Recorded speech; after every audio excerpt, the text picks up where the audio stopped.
Hey good morning everyone. I hope आप सब अच्छे होंगे और लाइफ में अच्छा कर रहे होंगे। हमारी लिटरेचर की सीरीज़ में हम बात करने वाले हैं आज एक और लिटरेरी टर्म की।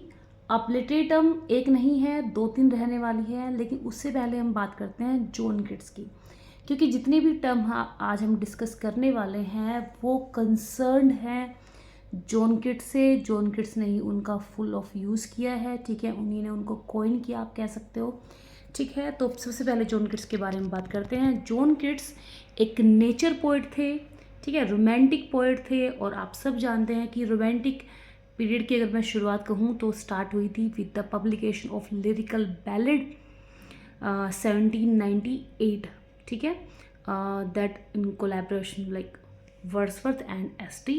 कॉल्ट्रेस, ठीक है जी। तो एक नेचर पोएट थे और दूसरा वर्ड्सवर्थ की तरह एक रोमांटिक पोएट थे, ठीक है। इनका बर्थ हुआ था 1795 में और उनकी डेथ हो गई थी 1821 में। तो मतलब एक चीज़ देखिए कितनी कम एज में, लाइक वो थे 25.5 ईयर्स ओल्ड, 26 भी कंप्लीट नहीं हुए थे एंड एक्सपायर हो गए ड्यू टू सम डिजीज़, ठीक है। कफ था, को कंजम्पशन कहते हैं, ठीक है। उनके भाई बहनों को भी टीबी था, मतलब इस तरीके से उन्होंने अपनी फैमिली में काफ़ी सारी डेथ देखी थी, काफ़ी दुखी वो रहते थे, लेकिन इतनी कम एज में होने के बावजूद वो बहुत फेमस हैं अपने ओड्स के लिए और अपनी 2-3 टर्म के लिए, that is negative capability, sensuousness and Hellenism, ठीक है। तो वन बाय वन हम इनको डिस्कस करने वाले हैं। तो जैसे कि मैंने कहा कि वो बहुत दुखी थे, उनके भाई थे, मतलब ठीक है, वो एक्सपायर हो गए, मतलब लाइफ में काफ़ी दुख उन्होंने देखे, मदर थे या मतलब जो भी फैमिली मेम्बर जो इम्पोर्टेंट होते हैं वो कहीं ना कहीं इसी किसी भी रीजन से उनकी डेथ हो गई, खासकर बीमारियां ही कारण थी। इसको आप बोल सकते हो कि बिना टाइम की मौत वो सबके मरे थे। बल्कि हम जॉन किट्स की बात करें तो जॉन किट्स के साथ भी सेम ट्रेजेडी हुई थी, राइट। तो बहुत दुखी थे, तो एक टर्म उन्होंने कॉइन की थी। इनका एक फ्रेंड था, फ्रेंड का नाम मुझे अभी याद नहीं है, तो इन्होंने उसको लेटर भी लिखा था, उसमें इन्होंने उस टर्म का यूज़ किया, दैट इज़ नेगेटिव कैपेबिलिटी। सबसे पहले हम बात करते हैं कि नेगेटिव कैपेबिलिटी होती क्या है। नेगेटिव मतलब negation of inner feelings, means इंसान जिन हालात में है, मोस्ट ऑफ हम देखते हैं कि एक वो गाना है ना कि दुनिया में कितना गम है, औरों का गम देखा, या मेरा गम कितना कम है।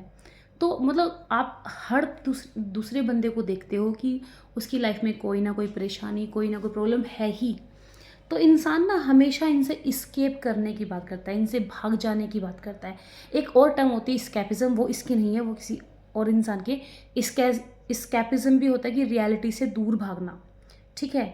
तो नेगेटिव कम्युनिटी क्या होता है, नगेशन ऑफ वंस सोरो फीलिंग्स, मतलब जो दुख हैं, तकलीफ हैं, वरीज हैं, उनसे अ, अपनी जो आइडेंटिटी है किसी और आइडेंटिटी में चले जाना, उसके जैसा ही फील करना। आपने इनकी एक पोइम पढ़ी होगी टू द नाइटिंगेल, ठीक है। तो नाइटिंगेल में इन्होंने ना अपने आप को नाइटिंगेल में कन्वर्ट कर लिया, अपनी दुख तकलीफ़ें सब वो भूल गए हैं और वो पत्तों के बीच में है, अपने आप को फील कर रहे हैं कि वो बन गए हैं। सो ये होती है negative capability.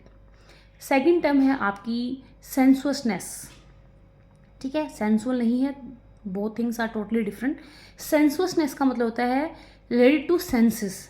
We have 5 sense, ठीक है। हम देख सकते हैं, सुन सकते हैं, टेस्ट कर सकते हैं, चीज़ों को फील हम कर सकते हैं, तो हमारी 5 सेंसेस होती हैं। तो उन सब 5 सेंसेस को इन्होंने इतना अच्छे से इलेबोरेट किया है कि हर कोई कर नहीं सकता है अनलेस उनकी अपनी सेंसेस उतनी स्ट्रॉन्ग ना हो।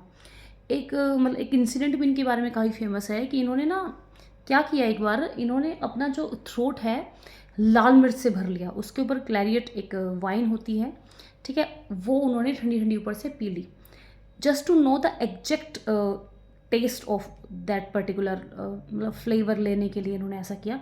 तो आप देखिए थोड़ा सा क्रेजीनेस भी हम इसको मान सकते हैं, है ना। तो ऐसे इनका एक वर्क था पोरफायरो लवर, हाँ पोरफायरो लवर, पोरफायरो लवर नहीं, पोरफायरो लवर नहीं है, सेंट ईव एग्निस, मतलब ऐसा ही कुछ नाम, मुझे एक्चुअली याद नहीं आ रहा है।